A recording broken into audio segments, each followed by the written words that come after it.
मतलब ऐसा कुछ करना था जो मैं किसी की लाइफ को टच कर पाऊँ, ऐसा एक माइंड सेट था। पर वो पता नहीं था कि कैसे होगा, क्या होगा, वो कुछ नहीं पता था।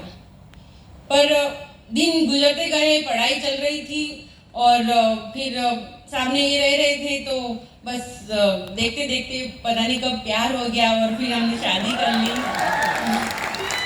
और सच बताऊं तो परिवर्तन संसार का नियम होता है, मैंने कहीं पे सुना था।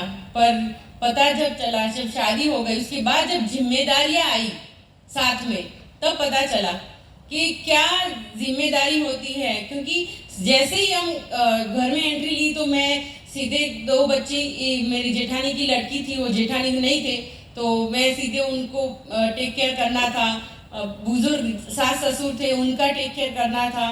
जेठ जी थे घर के अंदर, तो उनको भी देखना था और साथ में हम दोनों का भी देखना था। मतलब पूरा जिम्मेदारी मेरी घर की तरफ से, और इनको अपनी जो इनको भी अपना, मुझे घर चलाने की और इनको कमा के लाने की जिम्मेदारियां थी, और बहुत सारी ऐसी जिम्मेदारियां थी।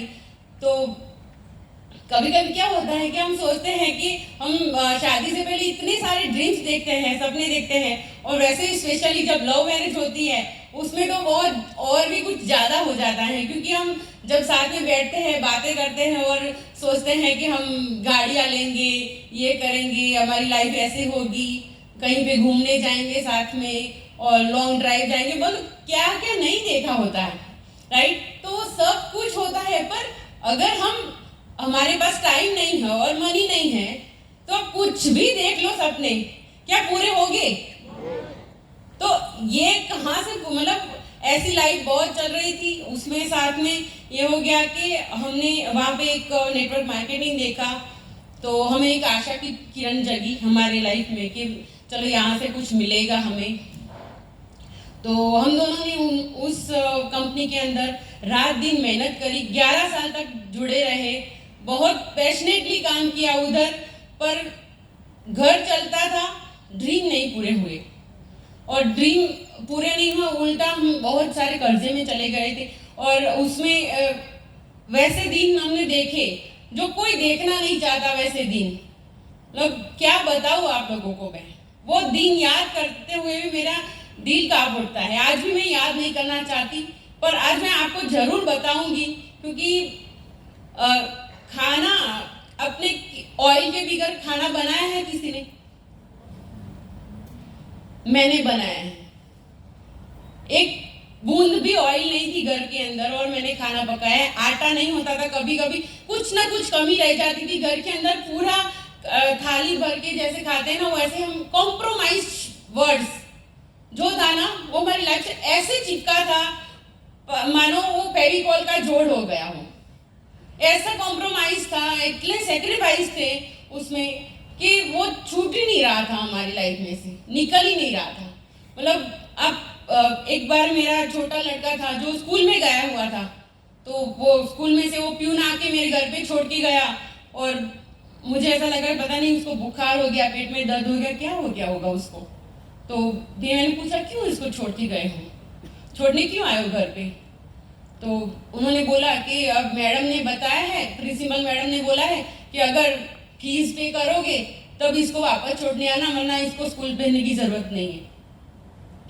तो उस दिन मेरे आटे में नमक ज्यादा हो गया था, राइट। और ऐसा बहुत सारे दिन थे, पर कोई कोई दिन ऐसा था जो कभी भूल नहीं सकते। अब होता है ना किसी की लाइफ में कि कोई ऐसे दिन आते हैं कि हम भूल मेरी जो लड़की थी, वो उनका जब लड़के वाले देखने आए थे जिस दिन, उस दिन लाइट काटने वाले लोग आ गए थे हमारे घर पे, और लाइट वाले काटने, और गर्मियों का मौसम था, हमारे घर में फ्रीज तक नहीं था उस वक्त। बर्फ लेके आए थे मेरे हस्बैंड बाहर से कि उनको ठंडा पानी पिला सके, और तब लाइट वाले काटने के लिए आए थे। इन्होंने जितनी रकचक की थी बाहर जाके, के हाथ जोड़े थे, कितना बोला था उनको कि आज मत काटो, कल आके काट देना, आज मत काटो, आज मेरी इज्जत बचा लो खाली।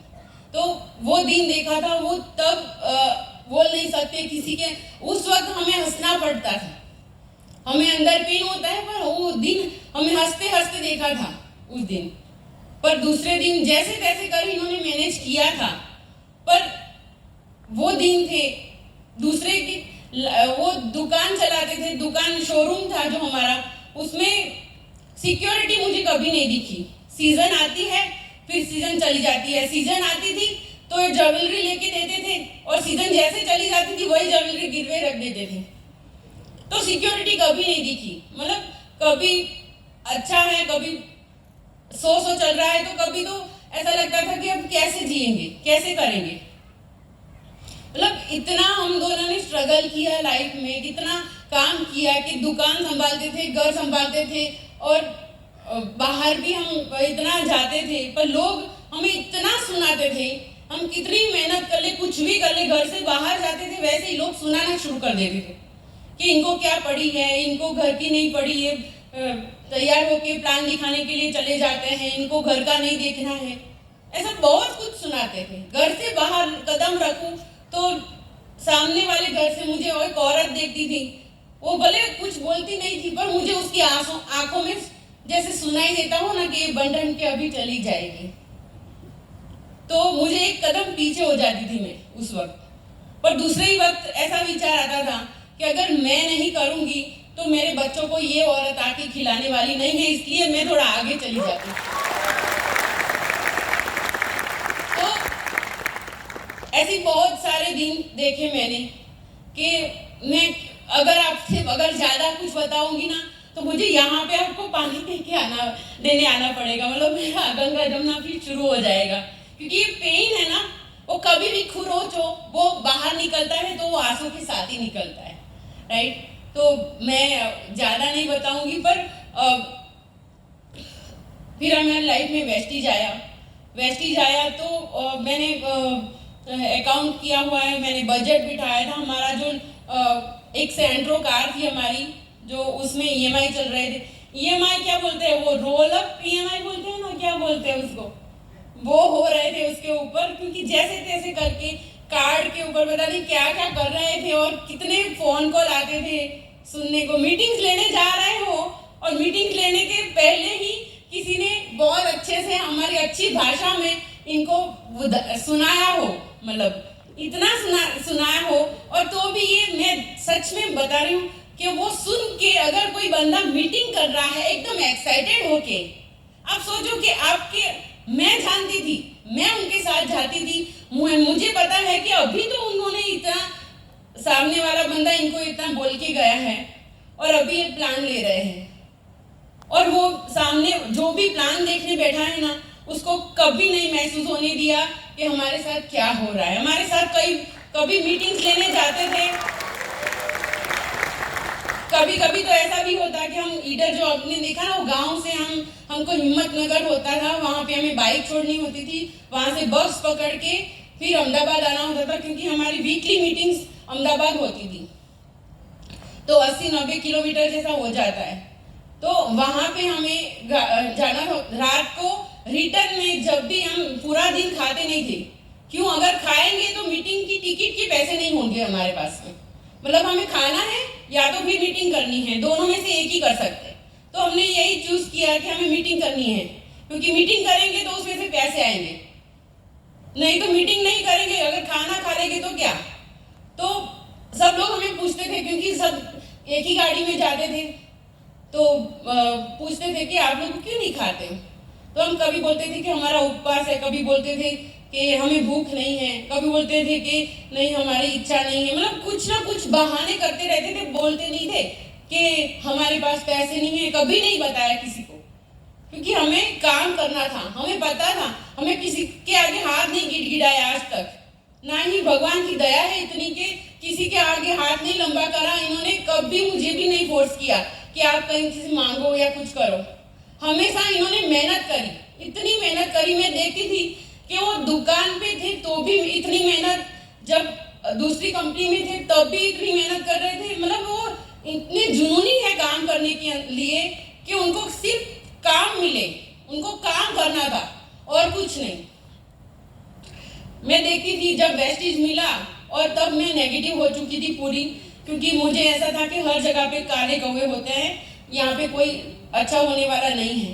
तब इन्होंने बोला कि नहीं मुझे करने दे प्लीज़। तो मैंने बोला ठीक है चलो आपकी इच्छा है करो, पर मैं प्रोडक्ट यूज़ नहीं करूँगी, सीधी बात। तो इन्होंने बोला ठीक है चलो कोई बात नहीं, आप प्रोडक्ट्स मत यूज़ करना, मुझे काम करने दो। मैंने हाँ बोला। उन्होंने पहले ही मंथ में उनका चेक आया, एक को सिल्वर लेके गए थे और एक को ब्रॉन्ज लेके गए थे और खुद भी सिल्वर गए थे। उसमें मेरा कोई हाथ नहीं था, मैंने सपोर्ट नहीं किया था। फर्स्ट चेक आया था वो 34,000 प्लस का आया था। 34,000 का आया चेक तो मुझे अच्छा नहीं लगा था, क्योंकि मैंने जब बजट बिठाया था, जो रोल अप हो चुके थे, वो जब भी मैं देखती थी अगर हमारा कर्जा उतारना है 1 साल तक, हमारा 2 लाख से नीचे का अगर चेक आता है, हमें कभी कर्जे में से बाहर नहीं निकलने वाले। वो मुझे पता चल गया था वो। तो मैंने इनको बोला था अगर 2 लाख से नीचे चेक आता है तो मेरे से बात ही मत करना। तो इन्होंने मेहनत करी, सच बताऊं मैं प्राउड फील करती हूँ आज कि मेरे बिगर उन्होंने डिसीजन लिया। मुझे भले इन्वॉल्व किया अंदर, मुझे पता था कि इनके अंदर है काम करने का, सब कुछ है, पर इन्होंने मुझे मेरी परमिशन के लिए 9 महीने वेट किया था। तो आज मैं वो दिन के लिए पछता रही हूँ, क्योंकि 9 महीने अगर आज जानो आप लोग कि 12-15 लाख का चेक जो बन रहा है, तो 9 महीने का चेक कितना हो गया, तो इतना मैं लॉस में जा रही हूँ कि नहीं। तो इसलिए आज पछतावा होता है, क्योंकि बहुत सारी चीजें होती है जो लेडीज समझ नहीं पाती है। तो अभी यहाँ पे समझने की जरूरत है। यहाँ पे बहुत कुछ मिला और हमें क्या मिला यहाँ से। तो आज सच बताऊं, हमारा जो समाज में सबको ऐसा था कि ये पार्टी तो उठ गई, इनका कुछ नहीं होगा, ये मतलब बहुत क्या क्या नहीं सुना हमने। हम क्या बताऊं मैं आप सब लोगों को। तो वो सब लोग आज ऐसा बोलते हैं कि हमें पूरे समाज में आपके जैसा कपल कोई नहीं है, आप बहुत प्यारे हो। मतलब हमें अभी जब भी हम गांव जाते हैं तो हमें एक दो लोग नहीं पर 50-100 लोग ऐसे खींचते रहते हैं, बोलते रहते हैं कि आप आए हो तो हमारे घर पे चाय पीने जरूर आना, खाना खाने बिगड़ मत जाना, रुकना तो हमारे घर पे ही पड़ेगा। मतलब अभी ऐसा हो रहा है। तो थैंक्स टू वेस्टीज, क्योंकि अगर वेस्टीज नहीं आता लाइफ में तो ये नहीं होने वाला था। जो हमारी गिरवे रखी हुई जो भी ज्वेलरी थी, तो उन्होंने वो मुझे वेस्टीज में आने के बाद में उन्होंने मुझे छुड़वा के दी। तो thanks to Vestige and Jiten. और क्योंकि वो कितनी छोटी छोटी चीज़ें होती है ना, जो सासू माँ ने दिया, थोड़े कोई चीज़, मतलब वो छोटी छोटी चीज़ें भले हो पर वो हमारे दिल के पास होती है, नज़दीक होती है, तो हम उसको छोड़ना नहीं चाहते, राइट। तो और दूसरा कि वो तो छुड़वा के दिया, पर हम 2019 में हम गए थे दुबई। तो वहाँ पे भी हम बिजनेस बिल्ड करने के लिए गए थे। तो वहाँ पे हम घूम रहे थे ऐसे ही, फिर इन्होंने बोला कि चलो गोल्ड लेते हैं। फिर गोल्ड लेने गए वहाँ पे, तो पूछा मुझे कि कितना गोल्ड चाहिए, मतलब मुझे बोला आप निकालो। तो मैंने निकाला और बहुत बड़ी शॉप थी वहाँ पे दुबई में। आप लोग जानते होंगे कि कैसी शॉप्स होती है। तो बड़ी थी, तो मैडम थी वो साथ में चल रही थी मेरी। तो पूरा दिन मैंने लगाया, सुबह 10 बजे से शाम को 7 बजे तक मैंने गोल्ड की खाली चॉइस करी कि इसमें से ये लूँगी, इसमें से ये लूँगी, क्योंकि बहुत सारी वेराइटीज होती है ना, थोड़ा कंफ्यूजन भी ज़्यादा रहता है। तो वो किया। फिर इनको मैंने बोला कि इसमें से आप बोलो कि मैं क्या लूँ और क्या छोड़ दूँ। तो फिर इन्होंने बोला कि आपने सब पसंद करके लिया। मैंने बोला हाँ। तो बोला कि सब दे दो उनको। तो मैंने बोला इतना सारा गोल्ड मैं एक साथ कैसे लूँ, इतना सारा, मतलब कि एक ही दिन में खड़े खड़े उन्होंने मुझे 12-13 लाख का गोल्ड लेके दिया। और उस टाइम उसकी प्राइस कुछ 33,000 जैसा था, राइट। तो अभी आप प्रॉफिट भी देख लेना साथ में अभी भाव बढ़ चुका है उसका। तो गोल्ड आ गया। पर जितने लोगों के घर में हम प्लान दिखाने लेके गए थे, तो बहुत सारे लोगों ने हमें मना किया था, किसने ताने मारे थे, बोले थे ये यहाँ से बोरिया बिस्तरा बांध के चले जाओ, यहाँ पे डेमो वेमो मत दिखाओ, ये सब जादू की खेल बंद कर दो, ऐसा भी बोला था। तो आज वही लोग बोलते हैं कि मेरी लड़की को भी आपके साथ लगा दो ना। और तो ये फर्क पड़ा कि अभी सामने से लोग जुड़ रहे हैं, बोल रहे हैं कि आपकी जैसा इनका लाइफ बनाना है हमें। तो अभी इतना फर्क है कि हमें घर और इतने घरों में हम गए हैं, तो उसकी वजह से आज हमारा गांधीनगर में 1 करोड़ का घर हो गया है हमारा। तो थैंक्स टू वेस्टीज। और घर हो गया, अभी आप देखो बाहर गाड़ी पड़ी है, मर्सिडीज गाड़ी हो गई, मतलब आज सब कुछ मिला हमें क्योंकि हम वेस्टीज में हैं। अगर हम कहीं और पे होते तो मुझे नहीं लगता कि मुझे इतना कुछ मिलता, क्योंकि यहाँ पे इतना इजी प्लान है, इतना कंफर्टेबल होके लोग काम करते हैं और कंफर्टेबली इतने इजीली यहाँ पे पैसे आते हैं। मतलब ये है ना, पैसों की नदी बह रही है। आपके पास कितना है, मतलब आपके पास ग्लास है, लोटा है, बाल्टी है, जो भी है आप निकाल सकते हो, पर आपके अंदर कितना जुनून है, आप कितना ले सकते हो, उसमें से ही यहाँ पे आप कर सकते हो। तो थैंक यू सो मच।